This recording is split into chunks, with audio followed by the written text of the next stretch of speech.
Aujourd'hui, dans le Berry se raconte, c'est l'histoire du verre qui va nous intéresser. J'accueille tout de suite mon invité, Nadia Pellerin. Bonjour. Bonjour. Alors, vous êtes maître de conférence à l'Université d'Orléans. Vous êtes chercheur au CNRS avec un laboratoire spécifique. Vous allez nous donner son nom. Oui, c'est le laboratoire CEMTI, ce qui signifie conditions extrêmes et matériaux, haute température et irradiation. Voilà. Et vous vous intéressez, vous, particulièrement au verre. Alors, en 2 mots, pourquoi le verre ? Qu'est-ce qui vous a attiré dans cette matière ?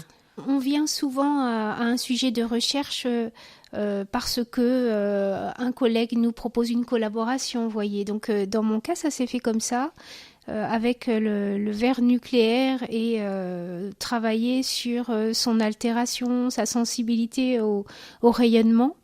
Et en fait, c'est devenu un sujet qui m'a passionnée, vraiment passionnée, et sur lequel je travaille depuis maintenant une vingtaine d'années. Donc ça a été le travail autour du verre nucléaire et une vingtaine d'années quand même. Et les irradiations, mais plein d'autres choses. On peut comme ça donc consacrer 20 ans sur le verre, voire plus, Oui. Et ne pas avoir fini de trouver finalement des propriétés au verre, une histoire du verre. Oui, parce que le verre, donc c'est un singulier, un mot singulier, hein, mais quand on est scientifique, ça se décline vraiment dans la multitude, parce qu'il y a une infinité de verres en fait, tous différents en composition chimique, tous différents en propriétés, dont on peut faire plein de choses. On n'aura pas le temps, bien sûr, de tout voir avec vous sur cette vingtaine d'années de recherche, mais on va s'intéresser à quelque chose qui est plutôt local, c'est le passé verrier important de Vierzon. Alors, qu'est-ce qui s'est passé à Vierzon avec le verre ? Oui, sur ces dernières années, je m'intéresse justement au verre du patrimoine. C'est ce qui m'a conduit sur les traces du patrimoine dont dispose Vierzon, grâce à un passif verrier industriel très important qui a démarré en 1861, qui s'est terminé en 1951. Donc ce sont différentes verreries qui se sont succédées. On retiendra peut-être les Touvenins et d'ailleurs nous avons encore une collaboration, en tout cas des échanges avec une héritière de ces entreprises Touvenins qui dispose d'ouvrages de différentes archives. C'était une fabrication plutôt pour l'usage commun ou c'est pour ça, une oui, pratique domestique, c'est ça. Domestique. Des verres, des bouteilles, c'est ça. Du verre tout à fait, disons, on va dire de base, du verre de table, du verre domestique. Donc ça a été une manne pour l'emploi pendant exactement, près d'un siècle. C'est ça. À cette époque, Vierzon ne souffrait pas trop de problématiques de chômage. C'était une véritable ville industrielle et notamment grâce à l'industrie verrière.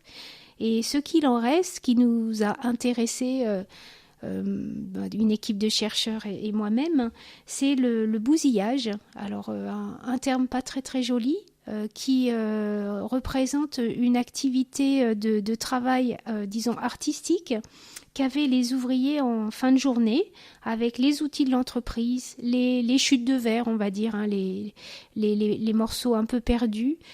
Mais en fait, ils se réappropriaient les techniques de l'entreprise, plus certainement toute la créativité, toute la dextérité qu'ils portaient en eux. Et donc, on a vraiment dans ce bousillage de véritables œuvres d'art qui est tout à fait intéressant. Ils faisaient déjà du recyclage finalement. Ah ouais, c'est le recyclage, tout à fait. Et qu'est-ce qu'ils faisaient alors comme œuvre ? Donc là, c'était plus trop le côté pratique, plutôt pour faire des choses agréables à regarder. C'est ça, des choses à offrir pour les cadeaux de mariage, de baptême. Vous voyez, c'est donc des vases, des lampes, des carafes. C'est ce qu'on peut voir au musée de Vierzon. Mais des choses un peu précieuses qu'on pouvait offrir. C'était un peu l'idée. Alors voilà une idée de sortie. Tiens, si on n'est jamais allé voir ces pièces donc de bousillage, c'est comme ça qu'on dit, on peut les retrouver au musée de Vierzon.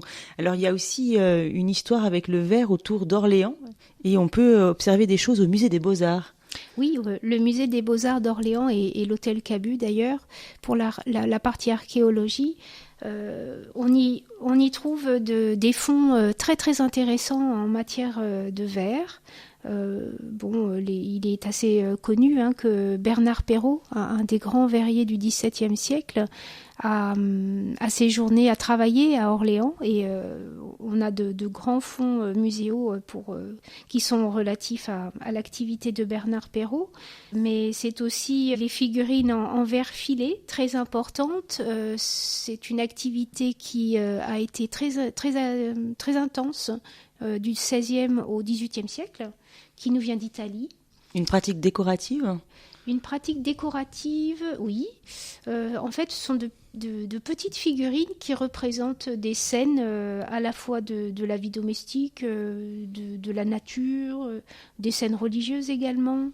C'était un objet qu'on mettait dans son salon ou oui, qu'on offrait Oui, c'était beaucoup sous forme de présents donc qu'on pouvait faire, donc des jolies choses qu'on offrait, disons, à la noblesse même. Et puis donc des sujets tout à fait traditionnels, tout à fait naturels, mais aussi axés sur la pratique religieuse. Alors qu'est-ce qu'on pouvait trouver comme figurines religieuses ? De notre côté, nous avons étudié des figurines de type roi mage, donc une vingtaine de centimètres de haut, très colorées. On a pu voir aussi dans ces fonds muséaux un calvaire, des vitrines qui représentent le paradis, la nativité. Une forme d'expression alors qui était populaire ou réservée à une catégorie sociale ? C'est plutôt populaire dans la réalisation, donc un travail qui ne demandait pas une grande place, un grand atelier. Ça se faisait sur une table, un coin de table assez facilement en fin de journée pour arrondir ses mois.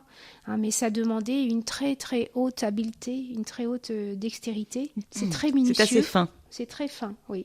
C'était vraiment un travail d'artiste.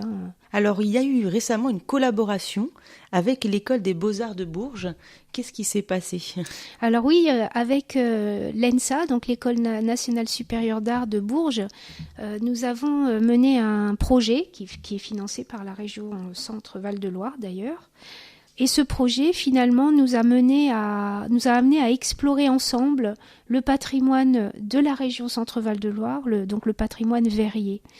À l'observation des œuvres de Henri Navarre, dont je n'ai pas encore parlé, par exemple, qui est exposé au Musée des Beaux-Arts à Chartres, et l'observation du travail actuel du verre dans les entreprises, par exemple.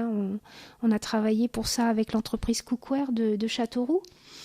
Il en est sorti une exploration de la création, ce qui a conduit à une exposition qui s'est terminée très récemment. C'était au Château d'Eau. Au Château d'Eau à Bourges. Et qu'on reproduira à Amboise l'année prochaine. Alors ce sont des élèves ici à Bourges de l'École des Beaux-Arts qui ont créé finalement des œuvres en verre en s'inspirant du patrimoine verrier de la région. Oui. Alors, ils ont par exemple fait des figurines, ces étudiants ? Non, les figurines n'ont pas fait l'objet. Inspiré. Non, c'est ça. Vous avez cité une entreprise à Châteauroux aussi. Est-ce que vous pouvez nous redonner le nom et nous c'est expliquer ? Cookware, International Cookware. Le rôle qu'elle a joué. Alors cette entreprise, en fait, elle a été intéressante et très importante aussi pour nous parce que dans cette entreprise, on fabrique les plats que tout le monde connaît bien, les plats culinaires en Pyrex. Et ce Pyrex, si vous voulez, c'est un peu un fil conducteur en région Centre-Val de Loire quand on parle de verre. Parce que c'est un verre qui est beaucoup plus utilisé pour l'optique, enfin dans la composition de base. Et ce verre-là a été utilisé aussi par l'artiste Henri Navarre. Un bref portrait peut-être de lui pour finir cette émission. C'est vraiment quelqu'un de passionnant, Henri Navarre, qui a certainement révolutionné les techniques artistiques concernant le verre. À la base, il était graveur et il est vraiment tombé passionnément amoureux du matériau verre en tant que sculpteur. On lui doit un grand Christ de 2,50 m qui est maintenant exposé à Honfleur, un grand Christ en verre. et des séries de masques. Nous, on s'est dans ce travail collaboratif, on a beaucoup travaillé sur les masques. L'idée étant pour les scientifiques que nous sommes de mesurer, d'appréhender la manière dont ce verre va vieillir. C'est sûrement pas une question que se pose l'artiste quand il fabrique son œuvre. Mais le scientifique, lui, s'intéresse à comment on va conserver, comment va s'altérer cette pièce. Et ça, c'est tout l'objet de nos recherches. Et le verre, c'est pas justement un matériau qui met le plus de temps à disparaître ? Mais oui, absolument. C'est un matériau, c'est sûrement l'un des matériaux les plus durables, au sens chimique, au sens de l'interaction avec tout le milieu extérieur. C'est pour ça d'ailleurs que j'ai dit tout à l'heure qu'on parlait de verre nucléaire.